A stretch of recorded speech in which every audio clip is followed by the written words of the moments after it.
Welcome to day 7.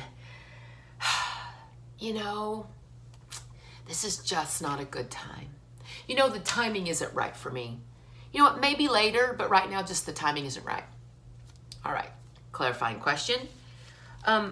What would make the time right? So instead of saying when would be a good time, I love this question because when we think, you know what, probably when school starts and the kids get, like, this is me, a mom thinking this. Okay, probably when school starts and the kids get back in school and we get in a routine, maybe then. But then September comes, or whenever your kids go back to school, August, and you're insane and you're having to, get your kids to all these practices and they have all these school,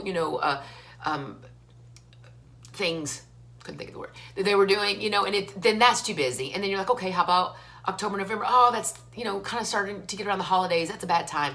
So instead of saying when, I love this question that said, what would make it the right time or a good time?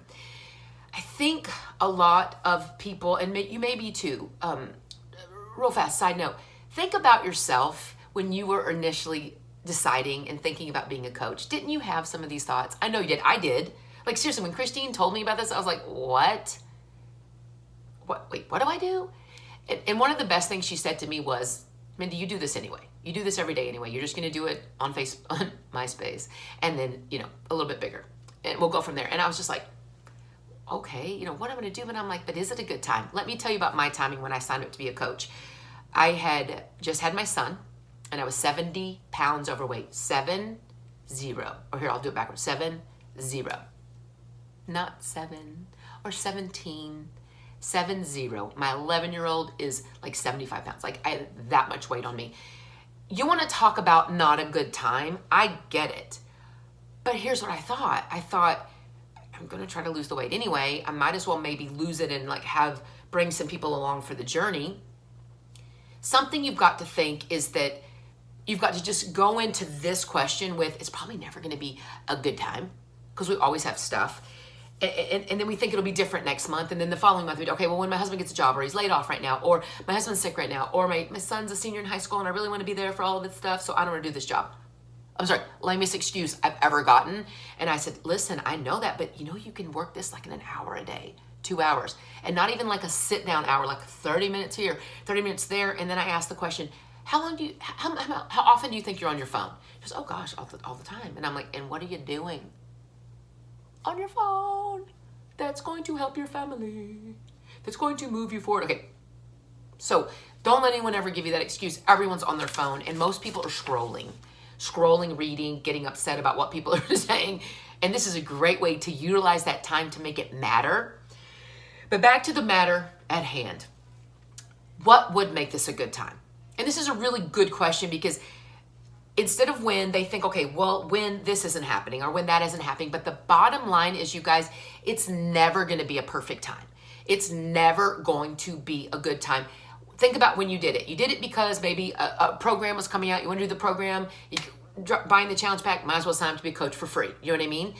This is something that I tell people, there's really never a good time. But every day you don't do this is a day we don't get started. Every day you don't do this is a day we're not adding a little extra income. Every day you don't do this is a day that you're not learning to change from the inside out through all of our personal developments. And every day we don't have this connection and we don't grow. And there's, of course, 100 other things you could say, but there really is no good way to start a business, or a good time to start a business, but you have to put your story into why it was never a good time. I started 70 pounds overweight. My son was 3 months old, and actually he was technically less when we started.